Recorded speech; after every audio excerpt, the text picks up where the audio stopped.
दोस्तों, भारत और ताइवान के रिलेशन को लेकर एक काफी बड़ी डेवलपमेंट निकलकर सामने आ रही है, जिसके तहत अब ताइवान की तरफ से एक काफी हाई लेवल डेलीगेशन भारत का दौरा करने वाला है। और ये ऐसा दौरा है जो कि पिछले 2 सालों से नहीं हो रहा था और 2 सालों में पहली बार इसे एक बार फिर से शुरू किया गया है। इस दौरे के प्रभाव से भारत और ताइवान के बीच की आर्थिक और कूटनीतिक साझेदारी काफी तेजी से बढ़ने की संभावना है। दरअसल दोस्तों, अगले हफ्ते ताइवान के डेप्यूटी इकोनॉमिक मिनिस्टर भारत आ रहे हैं, जो कि ताइवान के कुछ बड़े इन्वेस्टर और दूसरे अधिकारियों के डेलीगेशन के साथ भारत का दौरा करेंगे, जिससे भारत के साथ ताइवान के आर्थिक और कूटनीतिक संबंधों का विस्तार और उन्हें और ज्यादा मजबूत करने के ऊपर बातचीत की जाएगी, जिससे भारत और ताइवान के बीच के संबंध पहले के मुकाबले ज्यादा मजबूत हो जाएंगे। भारत और ताइवान के बीच में डेप्यूटी इकोनॉमिक मिनिस्टर लेवल की यह महत्वपूर्ण बैठक पिछले 2 सालों से नहीं हो पाई है, क्योंकि कोविड पैंडेमिक और विश्व के दूसरी घटनाओं के प्रभाव को देखते हुए इसे स्थगित करना ही सही समझा गया। वहीं इसके अलावा अगर देखा जाए तो ये मीटिंग पिछले 14 सालों से लगातार की जा रही है, जिसके तहत एक साल ये मीटिंग भारत की राजधानी नई दिल्ली में होती है, तो अगले साल ताइवान की राजधानी ताइपे में। ताइवान के एक उच्च अधिकारी और डेप्यूटी इकोनॉमिक मिनिस्टर का इस बार होने वाला दौरा पिछले दौरे के मुकाबले ज्यादा अहम है, क्योंकि मौजूदा समय में भारत और ताइवान की आर्थिक साझेदारी काफी तेजी से बढ़ी है।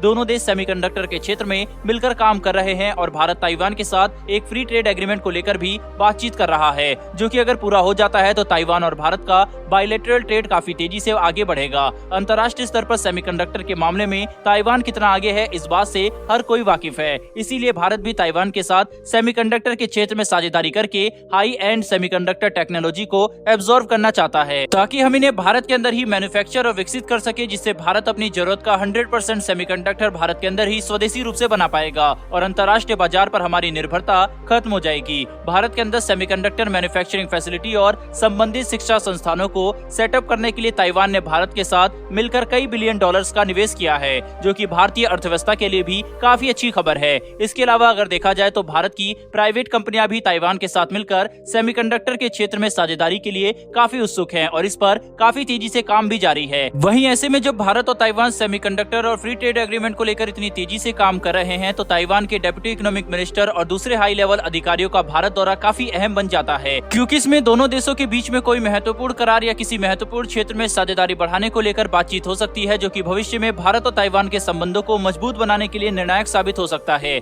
लेकिन दोस्तों, जहां एक तरफ ताइवान एक विकसित देश की श्रेणी में आ सकता है, ताइवान की जीडीपी भी काफी ज्यादा है और अंतर्राष्ट्रीय स्तर पर ताइवान का आर्थिक प्रभाव भी बहुत है, इसके बावजूद भी विश्व के केवल 13 देश ही ताइवान को एक स्वतंत्र राष्ट्र मानते हैं। इसके बावजूद भी ताइवान 50 से ज्यादा देशों के साथ डिप्लोमेटिक एंगेजमेंट रखता है। तो क्या आपको लगता है कि अब सही समय आ गया है कि भारत ताइवान को एक स्वतंत्र राष्ट्र का दर्जा दे, या फिर अभी भी चाइना की वन चाइना पॉलिसी पर ही काम करना चाहिए? अपनी राय कमेंट बॉक्स में लिखकर जरूर बताएं। बहरहाल बढ़ते हैं हमारी दूसरी खबर की तरफ। दोस्तों, ये खबर भारत ऑस्ट्रेलिया की तरफ से निकलकर सामने आ रही है, जिसके तहत दोनों देशों की सैन्य साझेदारी को बढ़ाने के लिए एक और काफी बड़ा कदम उठाया गया है, जिसने चीन का भी ध्यान अपनी तरफ खींच लिया है। दरअसल दोस्तों, ऑस्ट्रेलियन नेवी के युद्धपोत भारत पहुंच चुके हैं, जिनका मकसद भारत के साथ Indo Pacific Endeavour naval exercise को अंजाम देना है, जिससे भारत और ऑस्ट्रेलिया की नौसेनाओं के बीच में साझेदारी और ज्यादा बढ़ेगी। इस एक्सरसाइज की शुरुआत साल 2017 से की गई थी और इसके तहत ऑस्ट्रेलिया की नौसेना इंडो पैसिफिक क्षेत्र में मौजूद 14 देशों के साथ मैरीटाइम एंगेजमेंट करती है, जिससे ऑस्ट्रेलिया अपने मित्र देशों के साथ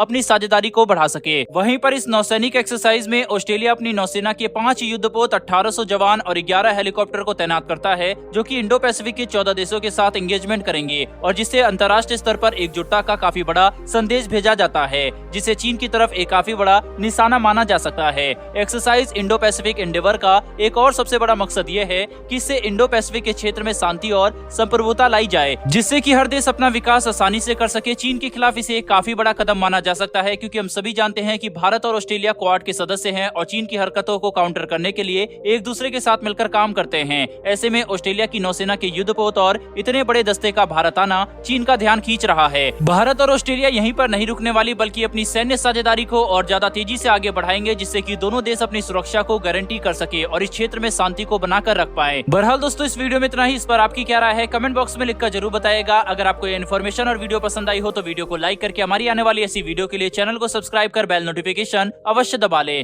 फिर मिलेंगे ऐसी एक नई वीडियो के साथ। धन्यवाद। जय हिंद।